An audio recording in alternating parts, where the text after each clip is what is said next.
So in this session we will be talking about why we take r equal to 2f for the spherical mirrors. What is r here?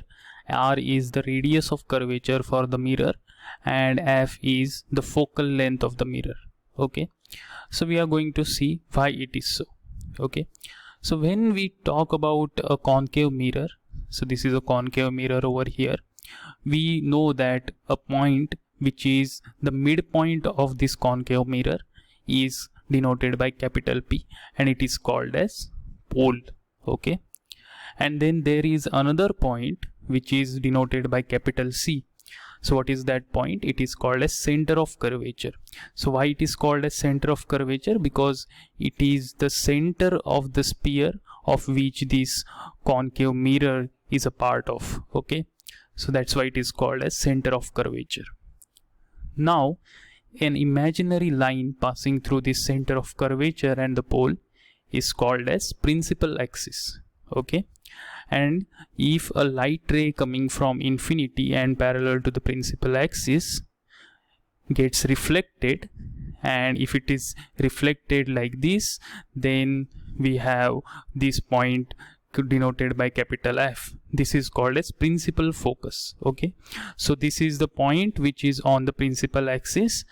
Okay, and that's why it is called as principal focus. And we know that the distance between this point C and this point P is denoted by capital R, that is the radius of curvature, and the distance between F and P is denoted by small f, which is the focal length. And we know that R, we always write this R equal to 2f.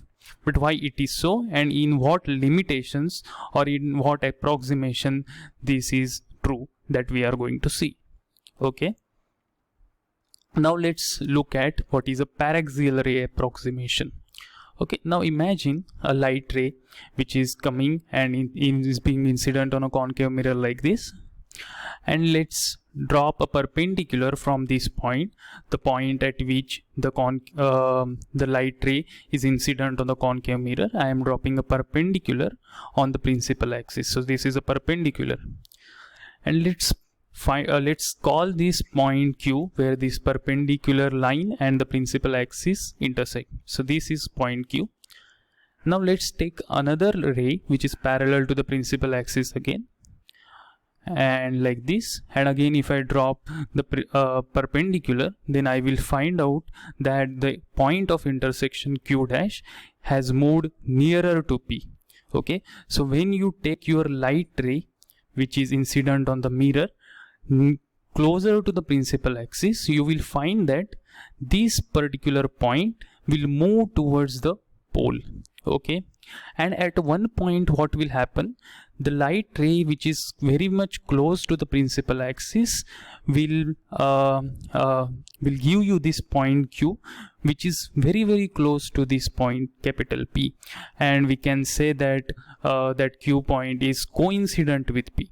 Okay, more near and nearer you go, for example a light ray may be incident like this, then the perpendicular drop from that point will be this perpendicular. And let me erase the unnecessary part so that you can see properly. So here if I drop a perpendicular, then you will see that this point Q dash is very close to point P.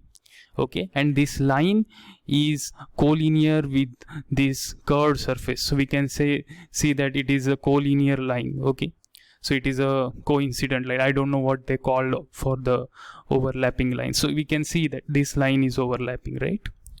So the distance Q dash P can be neglected, right, in the paraxial ray approximation. What is a paraxial ray approximation? The light rays which are coming closer to the principal axis are only considered in this type of approximation. Okay, so now let's look at this light ray. This is the ray which is incident on a concave mirror, and let's say it is incident at a point M. And now after reflection, so let's first drop a perpendicular point Q, perpendicular which intersects with the principal axis at point Q. Now after reflection, this light ray will pass through a certain point. Let's say this is capital F. Okay, so later you will understand that this is a principal focus, right? So now if I have to see the normal at this point, okay, the normal at this particular point, how will I draw the normal? The normal will pass through the center of curvature of the concave mirror. Of course, because center of curvature is the center of the sphere of which this concave mirror is a part of, right? So this is a concave mirror, suppose like this. Okay, this is a concave mirror like this, and this is the center of curvature, capital C. So this is the center of the sphere of which this concave mirror is a part of. So now if I draw a line which is perpendicular at any point, then it has to pass through this center of curvature, right? The center of that sphere, right? So similarly here this normal is passing through the center of curvature, this one. Okay, so now let's say this angle NMC is theta. Okay, so then by the laws of reflection we can say that angle CMF is also theta, because the laws of reflection are true, right, for concave mirror also. Now what about this angle MCF? This has to be theta. Why it is theta? Because if you look at this angle NMC and angle MCF, both are alternate interior angles, right? So that's why both are equal. So both are angle theta. Now you can see this whole angle NMF and angle MFQ, both are again alternate interior angles, because this ray NM is parallel to the principal axis, right? So this angle must be 2 theta, because angle NMF is 2 theta. So as a result angle MFQ is also 2 theta, right? And note that here this point Q is appearing to be at a certain distance from point P. Okay, so this is not actually the case, because this is the regime of the paraxial ray approximation, okay, where this distance is negligible. But to show you properly these diagrams, I have made the diagram like this. So indeed Q and P are coincident points. Okay, now let's put this aside and we will see that in triangle MFQ, what is the angle MQF? Angle MQF is a 90 degree, because it is a perpendicular to the principal axis from the point M, right? So in this I can say that tan of 2 theta is opposite side, which is MQ, divided by QF, which is adjacent side. And in triangle MCQ you can see that tan theta is MQ by CQ, right? So tan theta is MQ by CQ, which is QC. Now if I look at both of these, I am writing it side by side, tan 2 theta and tan theta.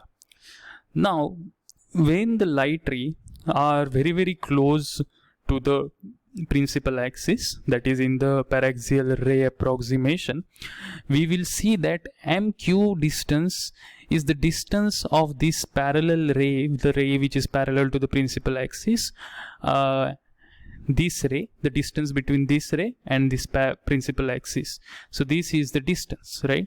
So in paraxial approximation we consider that this is very close to the principal axis. The light ray which is being incident is very close to the principal axis.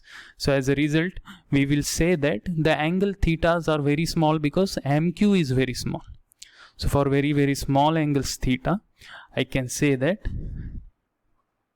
tan theta is equal to theta, about equal to theta, right? So this is called as paraxial approximation.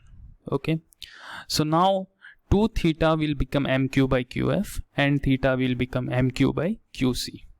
Okay, so let me choose okay, so MQ by QC. Now if I take the ratio of both of these, what will I get? 2 theta by theta is 2, and MQ by QF divided by MQ by QC is QC by QF. Now QC is same as PC. Okay, I'm not able to write on this, I don't know why. okay, but you can see that QC is same as QP, just sorry, not QP, PC. Okay, QC is same as PC and QF is same as PF. So PF is nothing but the focal length small f, and QC is nothing but the radius of curvature, which is same as that of PC, correct? So QC, instead of QC you imagine it is a PC, and QF it is a PF. Okay, I am not able to write, that's why. So this gives you R equal to 2F. Okay,